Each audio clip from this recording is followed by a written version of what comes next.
Javon Virginie Scott, aka Kadeem Unique Mathis. This brother played the hell out of this character this episode. All the actors of the Raising Kanan set did their thing, so we've got a lot to talk about. I'm excited and a little under the weather, but let's get to it. We're getting to Power Book 3, Raising Kanan, The Price of Fame. And the description reads, Rock tries to overcome Marvin's poor judgment. Kanan recruits Jukebox to help him get justice for his friend. Unique assembles the final pieces of his plan. I'm going to talk about Joyce's last days with her children, the situationship between Lou and Imani, and Lou and Jessica, and Lou and the bottle. And we'll talk about the father-daughter relationship between Marvin and Jukebox, the way Rock is moving pieces around the board, and who I don't want you guys to sleep on.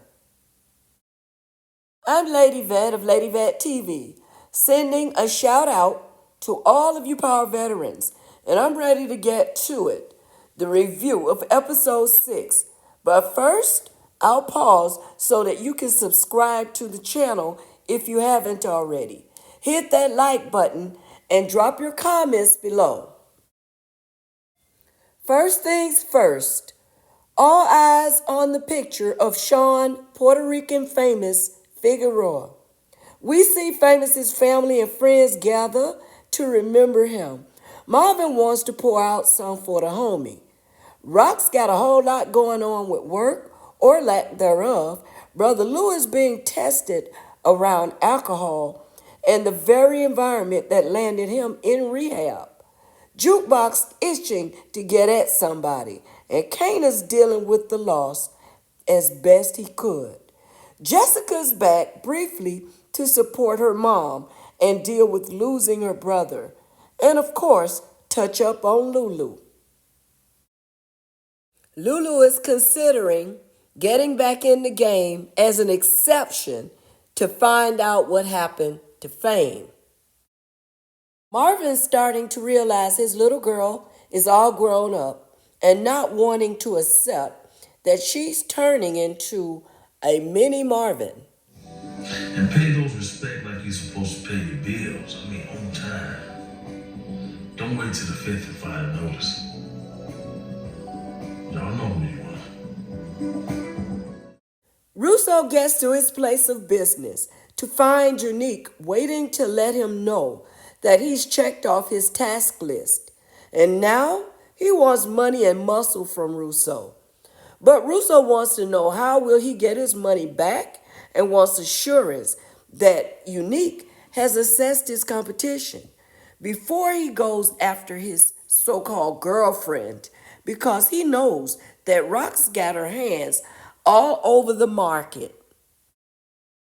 Unique doesn't like Russo calling Rock his girlfriend, but somehow this was in Russo's mind and Unique wasn't getting it out. Unique wanted Russo to know that his plan is already in motion. Russo admitted that taking out Stefano is a death sentence for him, but he could soften him up. Russo also wants Unique to grow up from being Ronnie's baby brother, so he eventually decided to work with Unique and directed him to Akbar for the muscle. But first, he conveyed to Unique that he can't be dropping bodies, not even his girlfriend or his ex-baby mama. Now, Rock's got her hands full with David, but she passed that task on to Marvin, who thought to just kill him. Because Rock and Marvin concentrated on what it looked like with David, in my opinion, they were missing a major point that David was trying to make, the mixer. Aside from David's foolishness, he actually will turn out to be a better business partner than they think.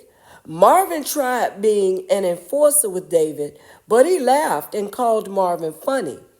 David wants the mixer. Rock and Marvin are convinced that they need Terry, but they will soon find out that David isn't as out of touch with reality as they think. Terry's dying is probably the way for David to get his shine. David is the guy to not fall asleep on. I believe that the mixer is not the kind of party on Rock's mind. When David mentioned Marvin's strength, he said that kind could be found at the mixer. Rock possibly has a whole crew at David's mixer. In between David drawing lines and his antics, it was enough to pit Rock and Marvin against each other. They argued about what now and how to get the business running smoothly. Needless to say, Kanan came to work with Famous on his mind, but the turncoat is saying nobody know nothing. Then Kanan began to question the whole conversation with OC because he was flipping and flopping. Finally, Kanan told OC to get him something and then he'll get paid. I bet OC heard him now. Lou went to a meeting to find support in dealing with the loss of Famous. He reflected on what he would have done before being sober. For the life of me, I have no idea why everybody is leaving Lou alone, knowing that he just got out of rehab. Since the death of Famous, Jukebox has decided to have breakfast with Marvin's strap. Most people lose their appetite at the thought of putting somebody down, but Jukebox has a Marvin trait of eating and killing in the same sentence. Now, when it comes to Kanan and his storage unit stash spot with the netted open ceiling, there's a lot to be said, but I won't say it. But the bigger problem is he's being followed by the turncoat. Kanan's got one item in the storage space with a cloth over it. Kanan has made it clear that his business is his business. OC can't tell Kanan anything about what the streets are saying about Famous because he's too busy keeping up with Kanan and his business. Besides, OC is unique snitch until he isn't. Garcia visited Olga. He's trying to get her help in solving the Who Killed Famous mystery. But Olga's too busy being upset about not getting police help when she asked them to help her find Famous. The evidence says that your son was tortured. Based on what Garcia's evidence is, Marvin didn't kill Famous. Marvin's MO is not to torture a snitch, just kill him. And then whoever killed him dumped his body in that abandoned house in Mud Haven and left him there for we don't even know how long. Now this sounds exactly like what Ronnie did to Unique. He threw his brother away like trash. They brutalized him and then threw him away like trash. Olga got more upset when Garcia told her that if she cared about her son, she would help him. When Olga couldn't take it anymore, she put Garcia out. Famous was an informant for the police and assisting them with the murder of a police officer.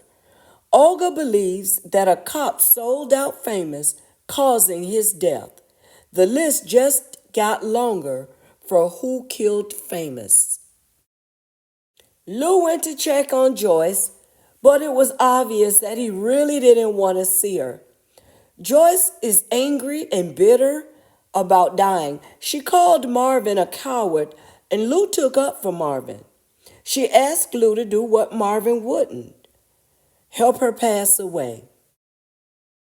Joyce got all the stuff for someone to be left with the guilt of killing her, or even go to jail. Why don't she take her own life? Better yet, she said that Rock is hard. Why not ask Rock to kill her? Joyce is making Rock's claims about her seem very real.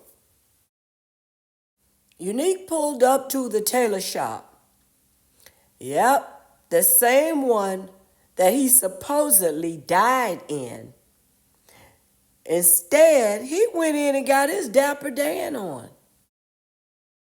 Nick got a fresh haircut, clean shave around the scars, and he got measured. There was no mention of Unique having any flashbacks. He had a jeweler come through, and when asked what piece that he wanted, in straight Unique fashion, he wanted it all. Only in the Power Universe can someone suffer in a place and go back in that place for the drip and come out with no memory, possibly, of his near death experience. Kanan met up with OC and the Bike Boys, who told him what the streets were saying. But I think it's what OC was saying. They were saying that Freddie's crew took out Famous for the payback of Freddie. OC is dirty, and he will do and say anything to get paid. It don't matter, because Kanan is after some answers. Birilla was going hard on the mic when Lou stopped him. Rilla didn't understand, but Lou tried to explain that his lyrics were dope, but if he could say the same thing using metaphors, like go deeper. B really thought that his rhymes were good. He didn't understand what Lou was saying because he's got a family relying on him and he's not providing. He's putting in the work and Lou is stopping him. So he's frustrated. Then Lou, not liking Rilla's tone, walks out to keep the peace. While the rest of the players are playing checkers, Rock was making chess moves with Hafiz. Rock had a business meeting with Stefano as the presenter. Hafiz wanted 2 to 3 weeks to set up an infrastructure. Rock wanted the here and now, stressing that her people gotta eat. Stefano impressed Hafiz with his promotion of Rock and her business savvy. They had an agreement on the table. Rock was back in business. Marvin came to check on Joyce. He asked the nurse about Joyce's mood, and when he was told that her mood was tough, Marvin decided to leave. The nurse asked if she should let Joyce know that he was there. Marvin said no. He stared in Joyce's direction and exited the building, never saying hi to his mother. Kanan checked on Freddie's crew. He assessed the situation and he saw that they were strapped. So he left because it was 4 of them and he was alone. Meanwhile, Cousin Jukebox was preparing for bodily damage. She had taken Marvin's gun and was doing some target practice, knocking everything down and loving it. Now that Rock had elevated her game, she wanted to share the news with Kanan, and Crystal was basically dismissive. Rock saw through it, took the high road, and complimented Crystal about being smart. Rock asked Crystal to look out for Kanan and let him know that she came through. Crystal seemed surprised but agreed to let Kanan know. Crystal is no match for Rock, and Rock knows that, even if Crystal doesn't. As sneaky as Kanan has been with Rock, it's a good thing that Rock didn't see him.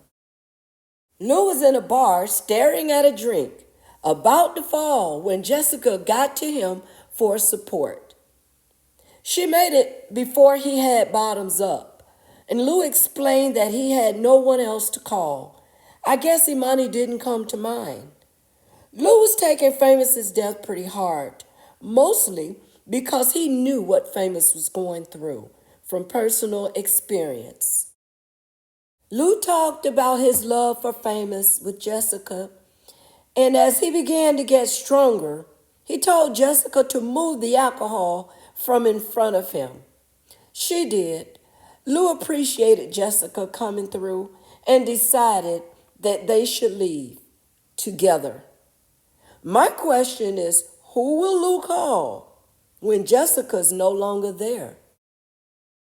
I don't know if it's bulletproof or not, but splashing through puddles of water was a white 740 BMW.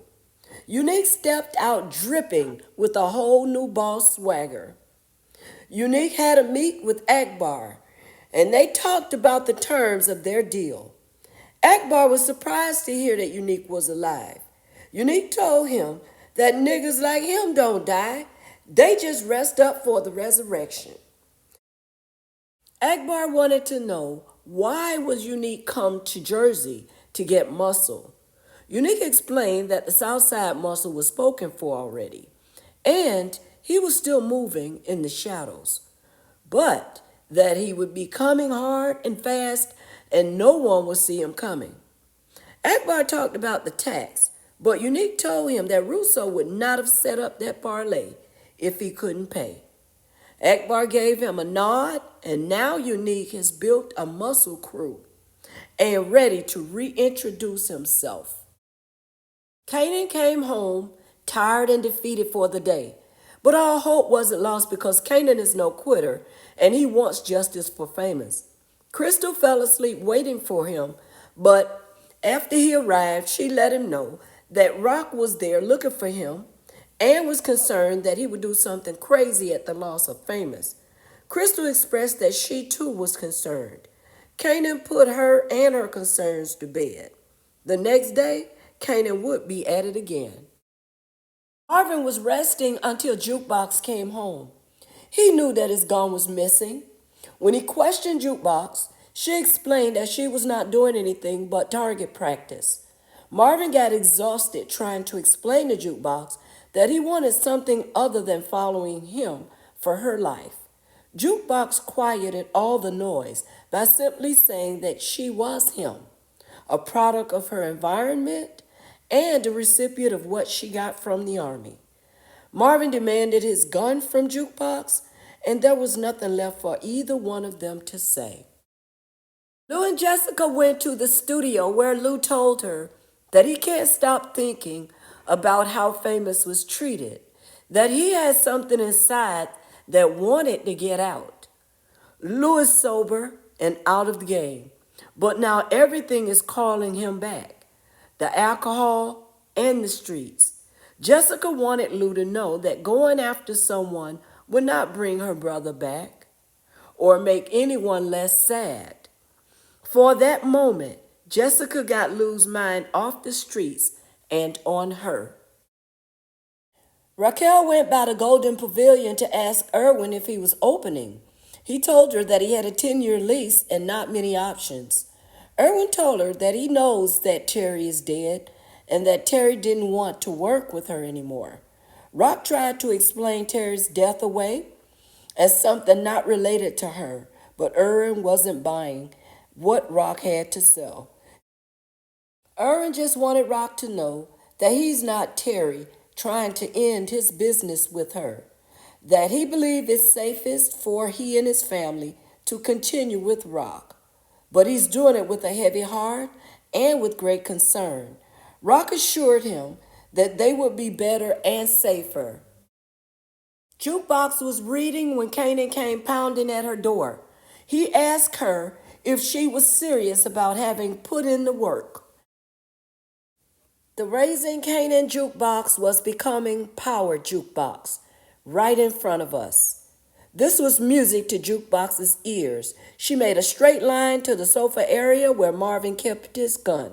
She found it and told Kanan, "Let's do this." Kanan didn't know what to expect until he did.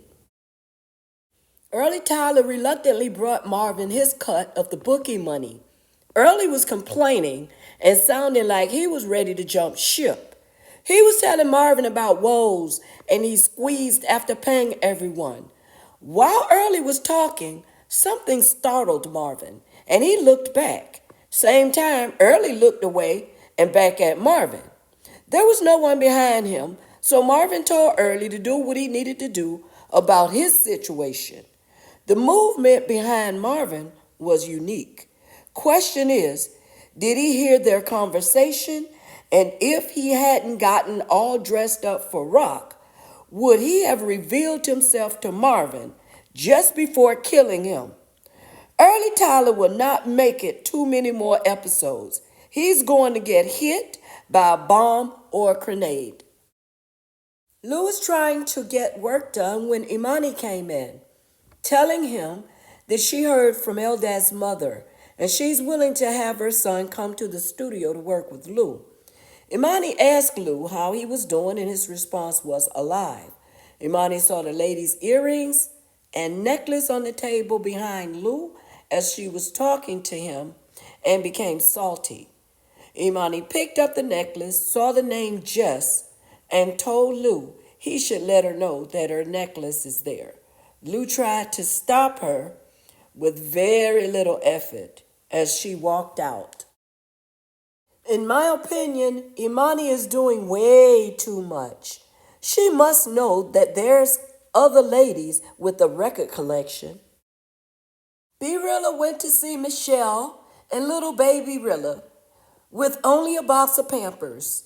He really wanted to give more, but didn't have it. Michelle weighed in on him before handing him the baby, but she did express that his baby needs his support. B Rilla promised Michelle that he would do better to support both of them.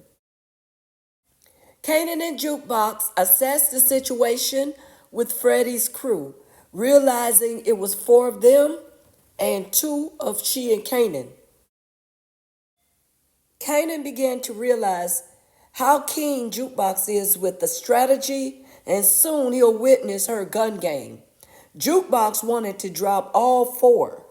Jukebox took the lead in getting the guys' attention on the court. At one point, Jukebox pulled a cane Tahada by tapping herself on the side of her head with the gun, itching to shoot someone.